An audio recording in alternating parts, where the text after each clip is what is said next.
Here we go. Yesterday I saw Inside starring Willem Dafoe, completely alone. Let's talk about it. And spoilers for the movie, but let's be real, you weren't gonna see it anyway. So I'm gonna let you guys in on a little secret. While I love movies and have a whole channel dedicated to movies now, I do not go to the movies as often as I'd like. It's tough because I'm a busy person and so is my girlfriend, who's the person I pretty much see every movie with nowadays. But now that I'm doing this whole YouTube thing, I told myself I was going to see more movies, even if that meant going alone. What? What?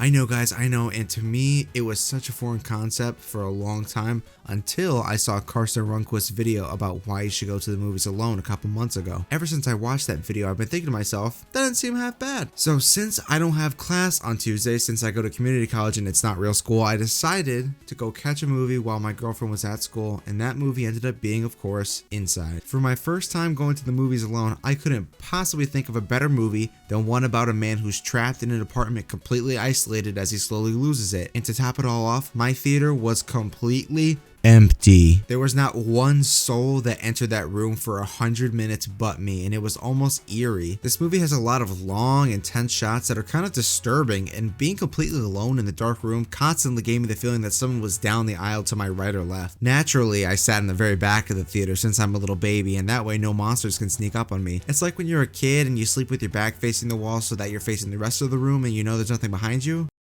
Nobody else? Just me? Okay. I mean, Karsten was right. This was probably the most intimate viewing experience I've ever had with a film. It really was just me and Willem Dafoe. So for quick backstory, we followed Dafoe's character Nemo. I know, funny name, right? He's an art thief and he breaks into a fancy New York penthouse to steal some art, but the security system goes completely wrong for some reason and he gets trapped inside. And it's a little oddly inconsistent. Like, why do some things work? Like the water gets cut off, but the heat is going up, but then it starts to go down and get really cold.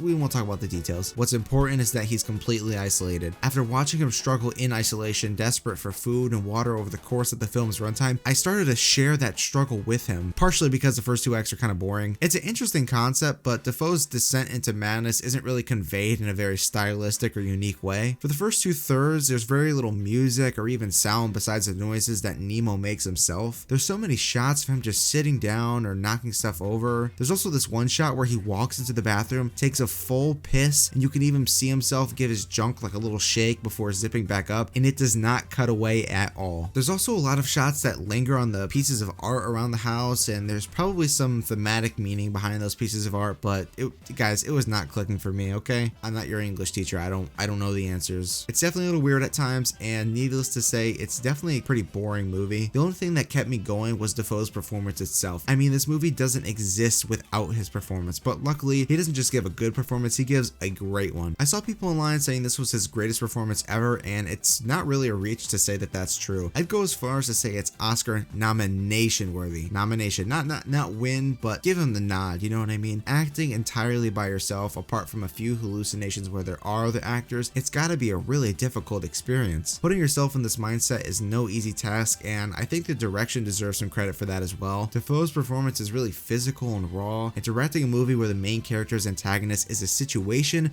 rather than a person is a real challenge that I think was pulled off pretty well. But despite the good performance, like I said, it's just a boring movie. There's really not a lot happening. The setting is pretty interesting, but by the end, I got pretty sick of seeing the same apartment and all these different rooms over and over. With all of that said, if I watched this movie in my bedroom in the middle of the day or something, I'd probably give it like a 4. But the sheer fact that I was entirely alone heightened the experience that this movie gave me. I think that's the key word there, is experience. This movie was by no means great, but it was an experience I don't think I'll ever forget. I started to see myself in Nemo. I was wondering what I would do in this situation or how I'd feel, and I started to feel real empathy for him by the end. In a strange way, it felt freeing to walk out of that theater and see daylight again in the same way that Dafoe's character finally frees himself at the end. This movie felt claustrophobic, and being in a relatively small theater with such a big screen added to that feeling. Being completely alone, it felt like the room had some sort of grip on me, like my eyes were locked on the screen in a way that I'd never felt watching a movie in the theater before. I don't know if I'll ever be lucky to even have a theater to myself ever again, but I'm glad that on this random Tuesday at 12:40 in the afternoon, I got to see Inside, and I urge you, in the same way that Karsten once did, treat yourself to a movie alone one day. There's just something so special about having an experience that's unique to you and you alone, especially in an environment where there's normally a lot more people. Nobody on this planet will ever know the emotions I felt for those 100 minutes, and there's something oddly beautiful about that, especially in a movie where we not only get a 15-second shot of Willem Dafoe peeing, but a lengthy shot of his pile of human feces that he accumulated over months stuck in an apartment. Guys, go see a movie by yourself, and definitely sleep with your back facing the wall so I'm not the only one.